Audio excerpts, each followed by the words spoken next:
menyeru umat manusia kepada Islam, menyeru umat manusia di atas ilmu. Aku dan pengikutku, seperti itulah dakwahnya.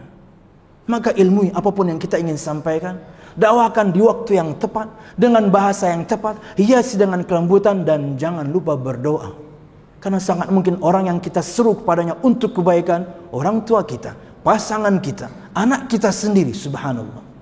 Tapi ingat jemaah, sekali saja Anda menyampaikan nasihat tersebut dan mereka faham, tugas Anda sudah selesai.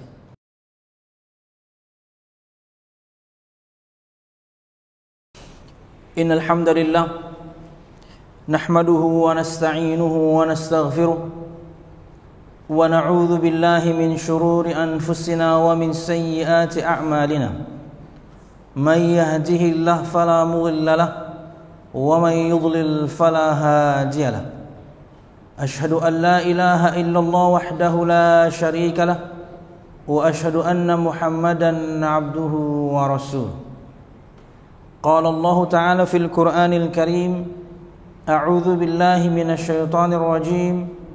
Ya ayyuhalladzina amanu taqullaha haqqa tuqatih wa la tamutunna illa wa antum muslimun. يا أيها الناس اتقوا ربكم الذي خلقكم من نفس واحدة وخلق منها زوجها وبث منهما رجالا كثيرا ونساء واتقوا الله الذي تساءلون به والأرحام إن الله كان عليكم رقيبا. يا أيها الذين آمنوا اتقوا الله وقولوا قولا سديدا يصلح لكم أعمالكم ويغفر لكم ذنوبكم ومن يطع الله ورسوله فقد فاز فوزا عظيما. فإن أصدق الحديث كتاب الله وخير الهدي هدي محمد صلى الله عليه وسلم وشر الأمور محدثاتها فإن كل محدثة بدعة وكل بدعة ضلالة وكل ضلالة في النار. أما بعد. Hadirin jamaah Jumat rahimakumullah. Alhamdulillah, segala puji dan syukur marilah kita haturkan kepada Allah Subhanahu wa taala. Kemudian salawat serta salam semoga selalu tercurah kepada junjungan besar Nabi kita Muhammad sallallahu alaihi wasallam, juga beserta para sahabatnya, keluarganya, dan segenap kaum muslimin yang selalu istiqamah berpegang teguh dengan Islam sampai hari kiamat kelak. Hadirin jamaah Jumat rahimakumullah, sebagaimana kita ketahui bahwasanya tugas dan misi seorang rasul tentunya banyak sekali. Tapi salah satu di antaranya dan yang paling utama adalah al-balaghul mubin, menyampaikan risalah Allah Subhanahu wa taala dengan jelas.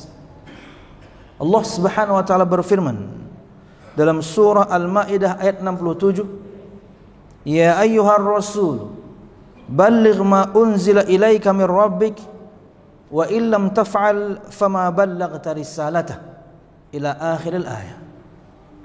Allah Subhanahu wa taala berfirman, wahai Rasul Muhammad sallallahu alaihi wasallam, sampaikanlah apa-apa yang telah diturunkan kepadamu dari Tuhanmu Allah Subhanahu wa taala. Wa illam taf'al, dan jika kamu tidak melakukan, fama ballaghta risalatah, maka berarti kamu tidak menyampaikan risalah Allah Subhanahu wa taala. Berkata Syekh As-Sa'di rahimahullah taala, amara Allah Subhanahu wa taala nabiyyahu Muhammad sallallahu alaihi wasallam bi'a'zamil awamiri wa ajalliha. Allah Subhanahu wa taala memerintahkan kepada nabinya Muhammad sallallahu alaihi wasallam dengan perintah yang paling agung, dengan perintah yang paling mulia, yaitu untuk menyampaikan risalah dari Allah Subhanahu wa taala.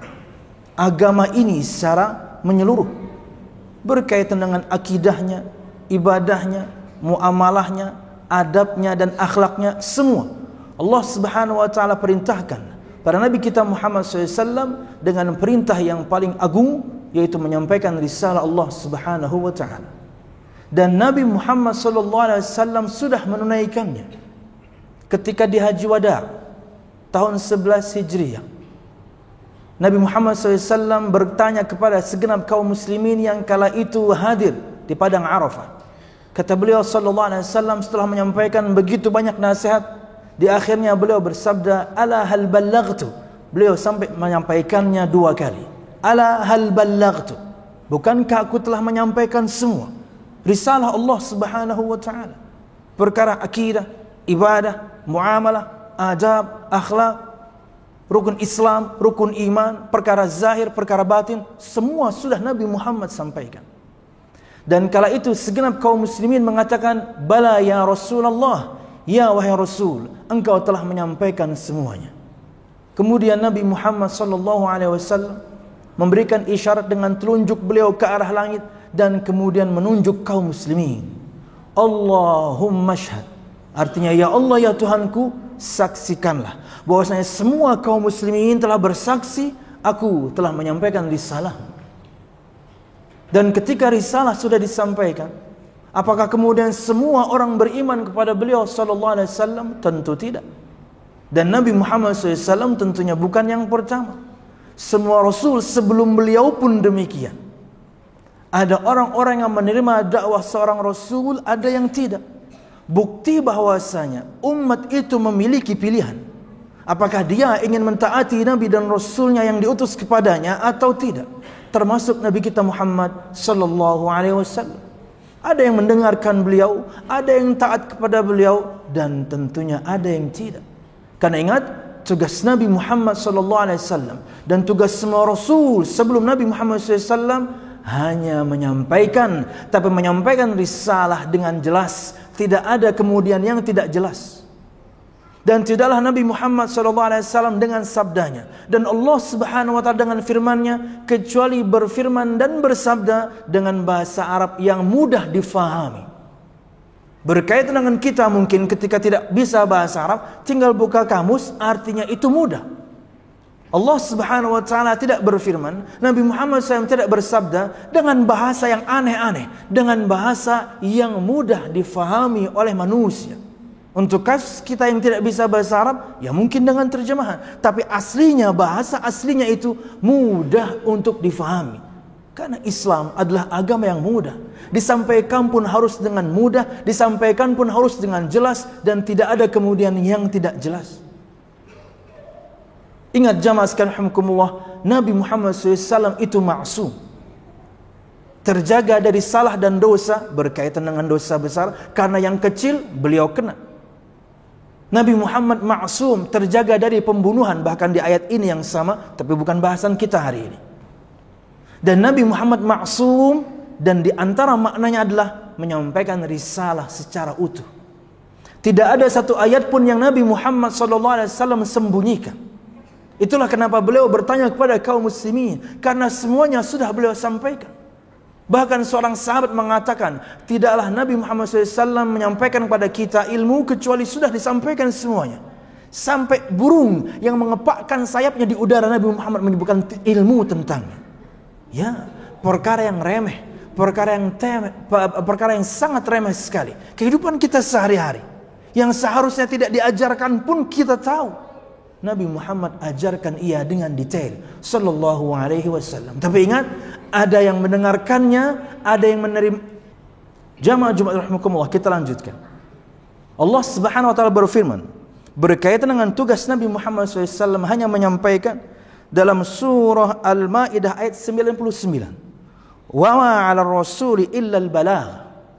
Dan disebutkan dalam surah Ali Imran juga, wa ma 'alaika wa in tawallaw fa innama 'alaikal balagh.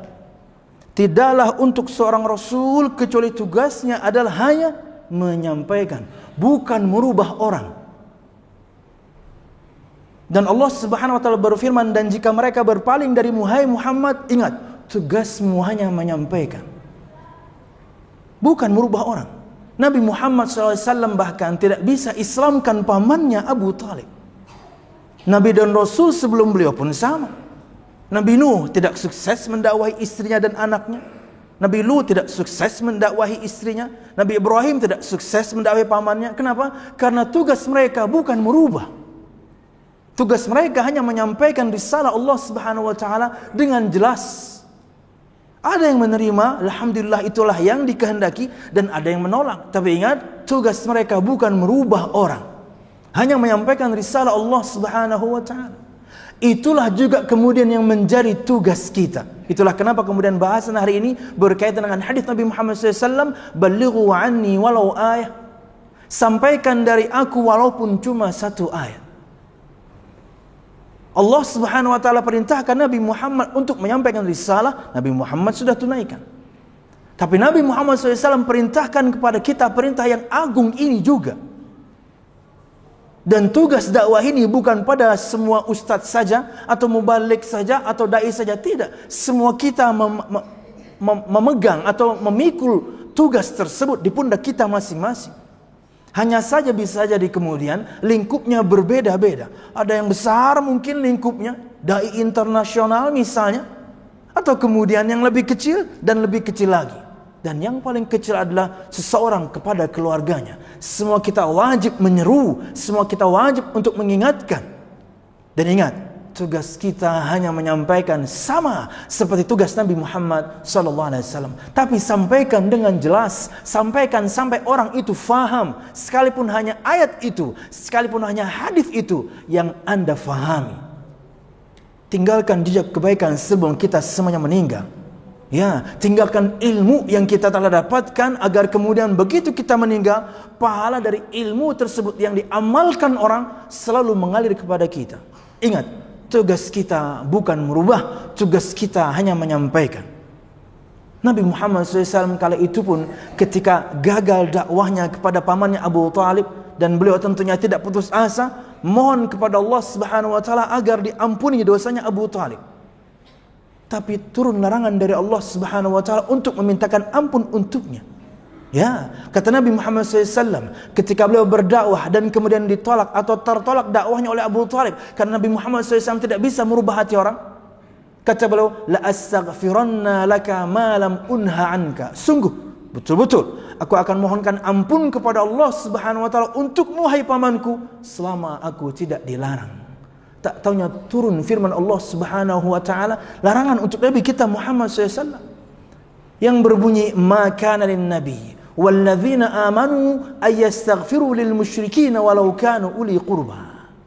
Tidak patut untuk seorang nabi dan orang-orang yang beriman memintakan ampun untuk orang-orang kafir, orang-orang musyrik, walaupun mereka adalah karib kerabat. Karena mereka sudah meninggal di atas kekafirannya, mereka sudah meninggal di atas kesyirikannya. Lain ceritanya mungkin sebagian anggota keluarga kita mungkin belum masuk Islam, sebagian anggota keluarga kita na'udzubillah masih melakukan kesyirikan, maka mendoakan agar Allah memberikan hidayah taufiknya kepada keluarga kita tersebut boleh. Kenapa? Belum mati.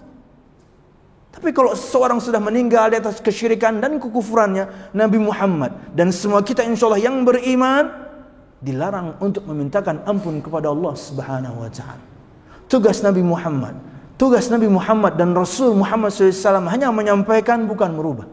Kata Allah Subhanahu wa taala, innaka la tahdi man ahbabta walakinnallaha yahdi man yasha wa huwa a'lamu bil muhtadin. Dalam surah Al-Qasas ayat 56 Allah Subhanahu wa taala berfirman, ketika Nabi Muhammad gagal mendakwahi pamannya Abu Talib, Allah berfirman, innaka la tahdi man ahbabta. Sesungguhnya engkau wahai Muhammad tidak bisa berikan hidayah kepada orang yang kamu cintai sekalipun. Hidayah di sini maksudnya adalah hidayah taufik, hingga kemudian hati orang itu lunak menerima dakwah Islam. Karena ini hanya milik Allah Subhanahu wa taala. Yang Nabi Muhammad miliki, yang kita semuanya miliki berkaitan dengan hidayah adalah hidayatul irsyad. Hidayah yang jenisnya adalah arahan saja, memberitahu, ini loh firman Allah Subhanahu wa taala akan perintah ini. Ini loh larangan Nabi Muhammad SAW dengan sabdanya. Kita hanya bisa berikan arahan, kita hanya bisa menyampaikan dan memberikan arahan. Hidayatul irsyad. Tapi hidayatul taufik, hidayah yang kemudian hati seorang lunak menerima yang kita sampaikan, hati seorang kemudian lunak hingga menerima Islam, hanya milik Allah Subhanahu wa taala. Kata Allah, walakinnallaha yahdi man yasha wa huwa a'lamu bil muhtadin. Dan Allah Subhanahu wa taala, akan tapi Allah Subhanahu wa taala memberikan hidayah kepada orang-orang yang Allah Subhanahu wa taala kehendaki, dan Allah yang lebih tahu siapa yang lebih berhak untuk mendapatkan hidayah. Abu Talib berarti enggak? Azar bapaknya Nabi Ibrahim berarti tidak? Istrinya Nabi Lut berarti tidak. Istrinya Nabi Nuh berarti tidak. Anaknya Nabi Nuh berarti tidak. Allah yang lebih tahu siapa yang lebih layak untuk mendapatkan hidayah. Makanya tanamkan di diri kita masing-masing tugas kita. Layaknya tugas Nabi Muhammad SAW hanya menyampaikan, bukan merubah. Kalau Anda bebani diri Anda dengan merubah, saya berdakwah supaya istri saya berubah, saya berdakwah supaya orang tua saya berubah, supaya mereka hijrah, jadi menjadi lebih baik, Anda akan kecewa. Kalau Anda bebani diri Anda dengan perubahan, artinya saya harus merubah, Anda pasti kecewa. Kenapa? Selembut apapun dakwah Anda, sehebat apapun retorika Anda berbicara, timing sudah tepat, diksi sudah tepat, ilmunya ada, kelembutan Anda sudah hiasi dalam perkataan Anda, ada yang menerima, ada yang tidak.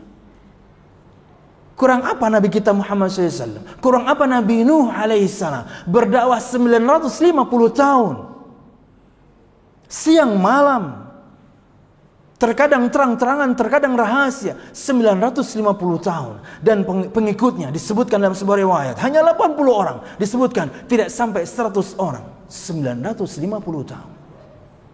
Tapi apakah kemudian beliau berputus asa? No, karena beliau tahu, semua nabi tahu, semua rasul tahu, tugas mereka hanya menyampaikan, bukan merubah. Maka tugas kita semuanya juga sama, karena kita umat Nabi Muhammad SAW, dan Nabi Muhammad telah berikan tongkat estafet itu ketika bersabda, "Ballighu anni walau ayah wa hadithu an bani Israil wala haraj, man kadzdzaba alayya muta'ammidan falyatabawwa maq'adahu minan nar."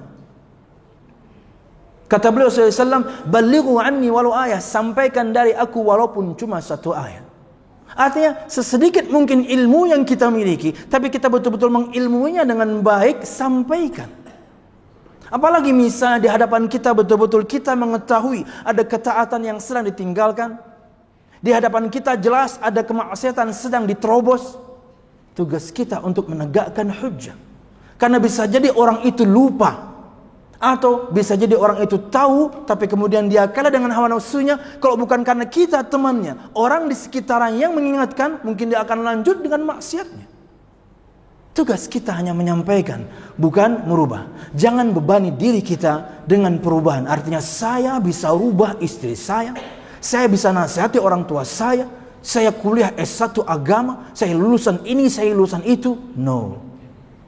Apa bedanya? Atau apa kemudian hebatnya Anda dibandingkan Nabi Muhammad SAW? Enggak ada seujung kuku. Nabi Muhammad dai paling hebat. Semua metode kita belajar dari beliau, semua beliau praktekkan. Tapi ada yang mendengar, ada yang tidak. Bahkan pamannya sendiri tidak mau. Sallallahu alaihi wasallam. Maka jamaah sekalian rahimakumullah, karena kita umat Muhammad sallallahu alaihi wasallam, Nabi Muhammad SAW disebutkan dalam firman Allah Subhanahu wa taala, "Qul hadhihi sabili ad'u ila Allah ala basiratin ana wa man ittaba'ani wa subhanallah wa ma ana minal musyrikin." Dalam surah Yusuf ayat 108, Allah Subhanahu wa taala berfirman menyampaikan tentang perkataan Nabi Muhammad SAW. Katakan Muhammad, hadhihi sabili, ini adalah jalanku, jalan Islam. Ad'u ilallah, di jalan ini aku menyeru kepada Allah. Tugas kita juga semuanya menyeru manusia untuk menyembah Allah, esakan Allah, dan jangan berbuat syirik kepada Allah Subhanahu wa taala. Ala basirah, dan aku menyerunya dengan ilmu, karena ini agama ilmu, ini agama wahyu, bukan agama katanya dan katanya.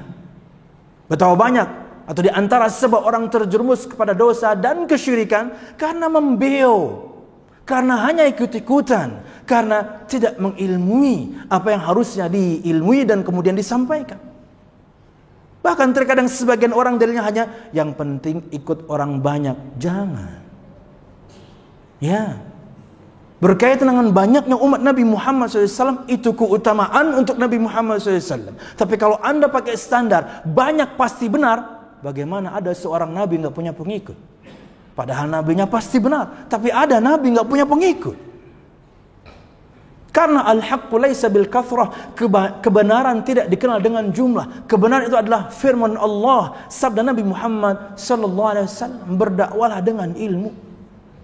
Inilah dakwah Nabi Muhammad SAW, inilah juga dakwah kita. Kenapa? Kata Allah Subhanahu wa taala, "Ana wa man ittaba'ani," aku dan semua orang yang mengikutiku. Dakwahnya ya kayak gini. Menyeru umat manusia kepada Islam, menyuruh umat manusia di atas ilmu, aku dan pengikutku. Seperti itulah dakwahnya. Maka ilmui apapun yang kita ingin sampaikan, dakwakan di waktu yang tepat, dengan bahasa yang tepat, hiasi dengan kelembutan, dan jangan lupa berdoa. Karena sangat mungkin orang yang kita seru kepadanya untuk kebaikan, orang tua kita, pasangan kita, anak kita sendiri, subhanallah. Tapi ingat jamaah, sekali saja Anda menyampaikan nasihat tersebut dan mereka faham, tugas Anda sudah selesai. Saya ulang, sekali saja kita menyampaikan nasihat kepada anak kita, pada istri kita, pada orang tua kita, paman dan bibi kita, atau teman kita, akan kewajiban yang mungkin mereka na'udzubillah tinggalkan, kita ingatkan. Atau ada kemaksiatan yang na'udzubillah mereka sedang terobos, kita ingatkan. Satu kali kita menyampaikan dan mereka faham, tugas di pundak kita sudah turun. Dan mereka kelak nanti di hari kiamat tidak bisa beradu argumen di hadapan Allah Subhanahu wa taala, karena Allah adil. Karena Allah adil. Tidak bisa mereka beradu argumen di hadapan Allah Subhanahu wa taala, saya belum tahu perkara ini, saya belum tahu perkara itu. Lah, anak kamu kan sudah ngasih tahu. Suamimu sudah ngasih tahu. Ponakanmu sudah ngasih tahu. Temanmu sudah ngasih tahu, kemana aja. Ya jemaah, tugas kita hanya menyampaikan. Jadilah Anda pemberat itu. Pemberat orang tidak bisa beradu argumen di hadapan Allah Subhanahu wa taala, karena risalah Allah melalui nabinya, dan nabi kemudian tongkatnya kita ambil dan kita sambung, kita sampaikan kepada umat, sudah kita lakukan. Maka sisanya banyak berdoa kepada Allah Subhanahu wa taala, karena Allah lah yang merubah hati mereka. Nabi Muhammad SAW sering berdoa dengan doa, ya muqallibal qulub tsabbit qalbi ala dinik. Ya Allah, ya Tuhanku yang maha membolak-balikkan hati, tetapkanlah aku kokoh mantap berjalan di atas agamamu. Aisyah bertanya, Anas bin Malik bertanya, banyak sahabat bertanya, wahai Rasul, kenapa engkau sering sekali mengulang doa-doa itu? Kenapa engkau sering mengulang doa itu? Apakah engkau tidak percaya dengan iman kami kepadamu? Maksudnya kamu ragu dengan iman kami? Kami mantap beriman kepada Allah, kami beriman padamu. Kenapa sampai doanya seperti itu? Hai Allah yang maha membolak-balikkan hati, tetapkan aku selalu teguh berjalan di atas agamamu. Kata Nabi Muhammad SAW, aku tidak ragu. Tapi kata beliau, inna quluba bani Adam baina isbi'aini min asabi'ir rahman yuqallibuha kaifa syaa. Aku tidak ragu akan iman kalian. Tapi kata Nabi Muhammad SAW, sesungguhnya hati-hati anak-anak Adam itu di antara dua jari dari jari jemari Allah Subhanahu wa taala. Allah membolak-balikkannya sesuai kehendaknya. Ada orang yang beriman di pagi hari, sorenya sudah hilang imannya. Ada orang yang beriman di sore hari, pagi berikutnya hilang imannya. Karena syaitan, goal dia, semua kita kafir. Karena syaitan, iblis pemimpinnya, goal dia, semua kita masuk neraka. Dia kerja terus. Kata seorang ulama mengatakan, kalau syaitan, iblis tidur, aman hidup kita. Dia tidak tidur. Dia akan selalu mengintai kapan kita sleep. Kapan kemudian kemalasan itu datang, masuk dia. Kapan kemudian fitnah syahwat dan syubhat itu kemudian datang, masuk dia.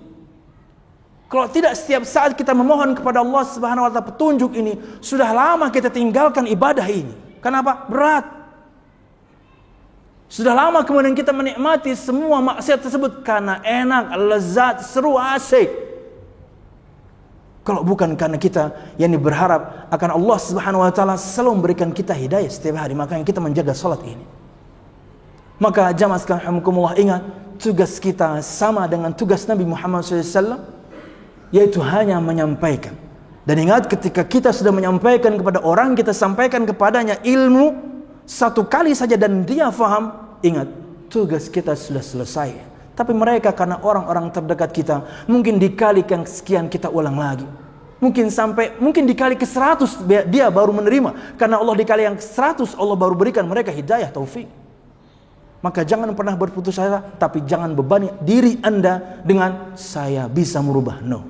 Tugas saya hanya menyampaikan. Tugas saya hanya menyampaikan sebagaimana Nabi Muhammad SAW, tugasnya pun hanya menyampaikan. Sampaikan dari Nabi Muhammad SAW, walaupun cuma satu ayat. Sesedikit apapun Anda tahu tentang agama ini, sebarkan. Enggak mesti cuap-cuap seperti saya di sini. Tong aja di pesantren, ceramah sana sini. No. Dengan media sosial Anda bisa melakukannya. Tinggal follow akun dakwah yang Anda ketahui dia amanah dengan ilmunya. Tinggal follow akun seorang ustadz yang Anda tahu dia sendiri yang pegang akunnya, atau mungkin admin yang terpercaya. Tinggal re-share, sebarkan ulang. Subhanallah. Anda tinggal pelajari Senin paling tepat waktunya jam berapa untuk nge-share, Selasa jam berapa, Rabu, setiap hari Anda share. Hanya nge-share saja. Subhanallah. Sangat mungkin kemudian di postingan Anda yang ke-100 yang tadi saya sebutkan, ada orang yang membacanya. Dengannya Allah Subhanahu wa taala menyapanya dengan hidayah. Yang tadinya mungkin lupa akan salat jadi ingat salat, yang tadinya mungkin bolong-bolong salat sekarang enggak bolong-bolong lagi, yang tadinya mungkin zalim kepada orang tuanya kemudian sekarang dia menjadi anak yang berbakti, yang tadinya mungkin zalim kepada istrinya sekarang dia bertanggung jawab, yang tadinya mungkin zalim kepada anaknya dari postingan Anda doang itu. Astagfirullahaladzim. Dan ini diantara ciri-ciri hidayah. Pasti Anda pernah mengalami. Tidaklah Anda membuka postingan di media sosial kecuali, kok persis seperti kasus yang saya sedang hadapi ya. Kok ini lagi ya. Anda kira itu bukan Allah Subhanahu wa taala mengarahkannya? No. Allah ingin berikan Anda petunjuk. Tinggal kita kemudian meraihnya, kita mengambilnya. Wallahu a'lam bissawab. Ini yang bisa saya sampaikan. Aku qauli hadza wa astaghfirullah li wa lakum wa lisal mu'minin fastaghfiruhu innahu huwal ghafurur rahim. Alhamdulillahilladzi hadana li hadza wa ma kunna linahtadiya laula an hadana Allah. Wassalatu wassalamu ala asyrafil anbiya wal mursalin Muhammad sallallahu alaihi wasallam wa ala alihi wa ashabihi ajmain. Alladzi harabal batil wa ayyadal haq wa tamasar radha'il wa ahyal fadail wa tammama makalimat akhlaq wa hadan nasa ila siratin mustaqim siratal ladzina an'ama Allahu 'alaihim minan nabiyyin was siddiqin wasyuhada'i was salihin wa hasuna ulaika rafiqa. Jamaah rahimakumullah, di antara perkara yang disampaikan Nabi Muhammad sallallahu alaihi wasallam, ini ilmu yang ingin saya sampaikan agar Anda juga menyampaikan kepada orang-orang terdekat yang Anda cintai, berkaitan dengan keyakinan sebagian masyarakat kita akan kesialan di bulan ini, yaitu bulan Safar.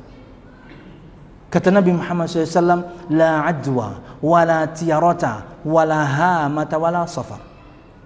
Tidak ada itu penyakit menular dengan sendirinya. Semuanya berdasarkan ketentuan Allah Subhanahu wa ta'ala. La adwa wala tiyarata, tidak ada itu tatayur. Anggapan selalu akan mendapatkan kesialan berkaitan dengan sesuatu yang dia dengar atau dia lihat. Tahun yang sial, bulan yang sial kita ingin bahas. Angka yang sial, hari yang sial. Dikaitkan dengan jika burung tertentu hinggap di atap rumah kita kemudian atau rumah orang, kemudian orang itu pasti sial. Berfoto kemudian jika jumlahnya ganjil, macam-macam, sial terus. Kata Nabi Muhammad SAW, la ajwa wala tirata wala hamata wala safar. Tidak ada itu penyakit menular dengan sendirinya, semua berdasarkan ketentuan Allah. Perlu detail tentunya. Wala tirata, tidak ada itu tatayur. Anggapan selalu akan mendapatkan kesialan berkaitan dengan sesuatu yang kita lihat atau kita dengar, enggak ada. Manfaat dan madarat semuanya dari Allah. Tugas kita hanya mencari sebab-sebab keselamatan, menghindar dari sebab-sebab kemadaratan. Itu saja tugas kita. Jika kita sudah melakukannya kemudian tetap kita mendapatkan kemadaratan, baru kita bicara takdir. Kemudian Nabi Muhammad kerucutkan, jika tadi disebutkan tiarah secara umum, Nabi Muhammad kerucutkan, contohnya beliau sebutkan, wala hamata wala safar. Tidak ada kesialan berkaitan dengan burung hama, salah satu burung. Di antara maknanya terkadang disebutkan dengan istilah burung hantu. Dan tidak ada kesialan, Nabi Muhammad kerucutkan, dan tidak ada kesialan di bulan Safar. Jadi sebelum Nabi Muhammad diutus, kesialan ini, keyakinan orang akan sialnya bulan ini sudah ada sebelum Nabi Muhammad diutus. Ini dari dulu. Masa sampai 1400 sekian tahun yang berikutnya masih kita yakini aja? Hingga seseorang tidak berani mengadakan acara pernikahannya kah, akikah anaknya kah, atau apakah? Jangan-jangan. Kenapa? Ini bulan sial. Kalau nikah nanti cerai, kalau bikin acara nanti mador. Masya Allah. Nabi Muhammad kemudian kerucutkan, dan tidak ada kesialan di bulan Safar. Lakukan ketaatan seperti biasa, lakukan aktivitas seperti biasa. Ingat, tugas kita hanya mencari sebab-sebab keselamatan dan menghindari dari sebab-sebab kemudaratan. Sudah kita lakukan dua hal tersebut, qadarullah, orang yang tidak menjaganya, kita sudah naik mobil di lajurnya yang tepat, kita sudah naik sepeda motor di lajurnya yang tepat, sudah pakai helm pula, terkadang pakai sarung tangan dan pakai sepatu, lengkap, safety lengkap. Tapi ada orang yang kemudian ugal-ugalan, dengan yang kemudian kita tertabrak, darinya kemudian kaki kita patah, tangan kita patah. Baru kita bicara takdir. Ya. Wallahu a'lam bishawab. Ini ilmu yang ingin disampaikan di bagian khutbah kedua ini, agar semua kita tahu bahwasanya kemanfaatan dan kemadaratan dari Allah. An-nafi wad-dar huwa Allah. Yang memberikan manfaat Allah, yang memberikan madarat Allah. Dan kita tidak tahu ketentuan Allah Subhanahu wa taala. Yang kita tahu, kita punya kewajiban. Hai para pencari nafkah, yang kita tahu kita punya kewajiban untuk mencari nafkah dengan semua tugas kita masing-masing. Maka kita tetap keluar rumah, kita tetap bekerja, kita tetap mencari nafkah. Bulan Safar saya nggak kerja lah. Bulan Safar saya nggak ngantor lah. Ada apa ini? Subhanallah. Apalagi nanti Rabu terakhir di bulan Safar. Ya Allah, makin dahsyat lagi keyakinan yang menyimpang di kalangan kita sayangkan kaum muslimin. Rabu terakhir di bulan Safar, tidak ada dalil tentangnya. Kita tidak pernah tahu ketentuan dari Allah Subhanahu wa taala. Lakukan aktivitas seperti biasa. Kepada Allah kita tunaikan kewajiban, kepada istri dan anak kita tunaikan kewajiban. Kalau di sela-selanya kemudian kita mendapatkan cobaan, madarat dan mungkin musibah, di saat yang sama itu perlu berdosa. Tapi itulah ketentuan Allah Subhanahu wa taala, jalani aja sudah. Angka 4 sial, angka 13 sial, tapi gaji 13 Anda tunggu. Sial dari mana itu? Tidak ada. Wallahu a'lam bishawab. Ini yang ingin sampaikan berkaitan dengan tugas Rasul dan juga menjadi tugas kita, dan bagaimana metode dakwah Rasul dan juga menjadi metode dakwah kita. Sampaikan sampai orang itu faham dan tugas kita selesai. Tugas kita hanya menyampaikan, bukan merubah orang. Wallahu a'lam bishawab. Allahumma aqsim lana min khasyatika ma tahulu bihi bainana wa baina ma'siyatik, wa min ta'atika ma tuballighuna bihi jannatak, wa min al-yaqini ma tuhawwinu bihi 'alaina masa'ibad dunya, wa mat'ina Allah bi asma'ina wa absarina wa quwwatina abadan ma ahyaytana, waj'alhu al-waritha minna waj'al tha'rana 'ala man zalamana ya arhamar rahimin. ربنا هب لنا من أزواجنا وذرياتنا قرة أعين واجعلنا للمتقين إماما ربنا لا تزغ قلوبنا بعد إذ هديتنا وهب لنا من لدنك رحمة إنك أنت الوهاب اللهم إنا نسألك حسن الخاتمة ونعوذ بك من سوء الخاتمة يا أرحم الراحمين اللهم إنا نسألك الجنة وما قرب إليها من قول أو عمل ونعوذ بك من النار وما قرب إليها من قول أو عمل ربنا آتنا في الدنيا حسنة وفي الآخرة حسنة وقنا عذاب النار سبحان ربك رب العزة عما يصفون والسلام على المرسلين والحمد لله رب العالمين.